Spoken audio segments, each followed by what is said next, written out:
त्यानेच न घाबरता या ऑपरेशनला सामोरं जायला हवं ना, तरच त्याचा जीव वाचेल. अहो, अपर्णा बोलते त्यात काहीच चुकीचं नाहीये.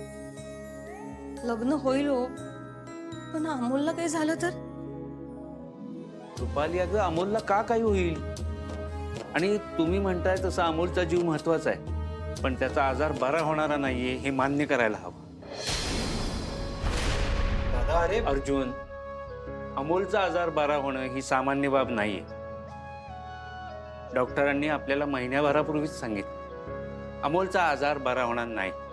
अशातच आपल्याला त्याला बरं करायचं असेल ना, तर उपचार घेण्याच्या पद्धतीपेक्षा सुद्धा महत्वाचं आहे त्याची उपचार घेण्याची इच्छा.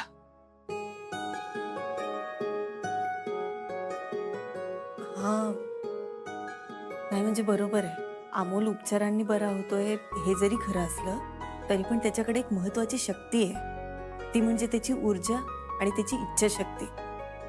आणि आपण जर त्याला जबरदस्ती ऑपरेशन करण्यासाठी पाठवलं तर तर काहीतरी बिघडू शकतं.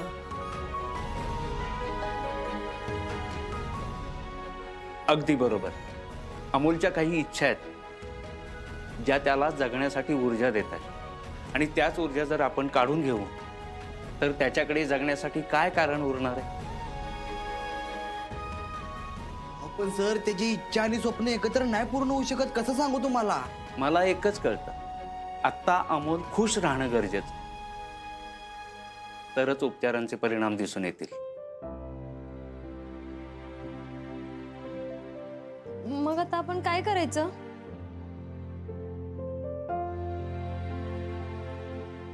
आप्या, आपण बोलूयात अमोल बरोबर. थोडं समजून सांगू त्याला, ऐकतोय का बघूयात की.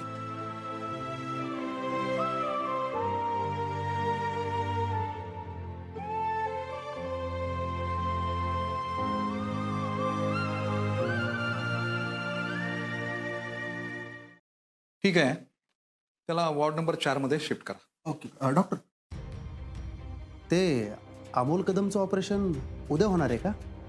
माणिक, काय रे सगळं विचारतोयस तू मला? आणि तुला हे सगळं कळतं कुठून? नाही, ते मी बाहेर बोलताना ऐकलं ना त्यांना. आणि चांगलं कुटुंब आहे ते, जरा काळजी वाटली मला म्हणून विचारलं मी. पण सॉरी बरं का. नाही नाही, ते ठीक आहे. कसं आहे, त्याचे वडील एकतर पोलीसमध्ये आहेत, आई पण कलेक्टर आहे, आणि मुलगाही तसा हुशार आहे. पण दुर्दैवानं त्याला कॅन्सर झालाय ना. हो ना डॉक्टर. मग ऑपरेशन उद्याच होईल का?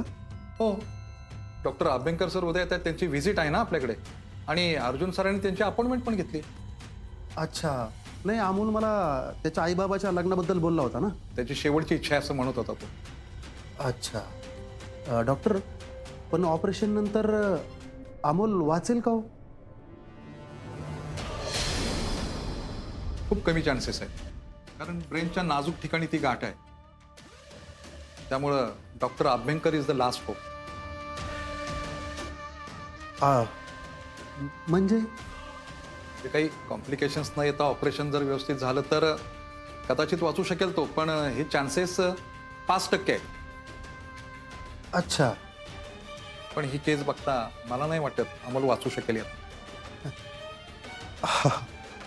हा डॉक्टर, हो अशी वेळ आहे ना कोणत्याच आईवडिलावर येऊ नये. आता मला त्यांच्याबद्दल खूप वाईट वाटतंय बरं का, पण आपण काहीच करू शकत नाही ना. म्हणजे उद्या त्यांचं लग्न होणार आणि त्याच दिवशी पोराचं मरण, म्हणजे हे सगळं लईच जड जाईल हो त्यांना. आत्ताच आपण असं नको म्हणायला, कारण अमोलला इतका त्रास होत असताना सुद्धा तो आजपर्यंत तग धरून आहेच की. ते खूप लढाऊ वृत्तीचा आहे तो, त्यामुळं काही होऊ शकतं. ते वॉर्ड नंबर 4 ला पेशंट शिफ्ट करायला सांगितलंय ना, तेवढा तो शिफ्ट करून घे. हां, आलोच मी. अरे अमोल बाळा, तू आमचं ऐक ना जरा. हा, हे बघ, तुला वाटलं ना तरच तू ऑपरेशन करू दे. कसं आहे बाळा, आम्हाला पण तुझी काळजी वाटते रे. आणि तू असं रुसून बसला तर उद्या कसं काय करणार सांग बरं आपण. बापू, मला तुम्हाला नाराज नाही करायचं, पण माझ्या बाबाचं लग्न व्हायला हवं ना. मग तेच तर बोलायचं ना आपल्याला. मला माहितीये की ते माझं ऐकणार नाहीत. अमोल तुझं ऐकणार नाही असं कसं होईल सांग बरं बाळा. अमोल बाळा मला सांग, आजपर्यंत तुझ्या इच्छेच्या विरुद्ध आम्ही काय केलंय का? सॉरी मा, पण माझी एकच इच्छा आहे, मला तुमचं लग्न बघायचं. ऑपरेशन मध्ये माझं काय होईल हे माहित नाही आपल्याला. माझ्या बाळोबाला काही होणार नाहीये.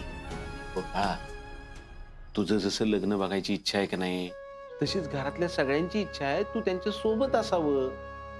होय. अरे उद्या येणारे डॉक्टर ना लई चांगले आहेत, त्यांना ऑपरेशनचा लई अनुभव आहे र. आणि मग तू आमचं नाही ऐकलं तर कसं होणार सांग बरं. अमोल बाळा मला एक सांग, आजपर्यंत आम्ही सगळ्यांनी तुझी प्रत्येक इच्छा ऐकली का नाही? मग आता तू आमची एवढी इच्छा ऐक ना. अरे तुझ्याशिवाय नाही रे जगू शकत आम्ही.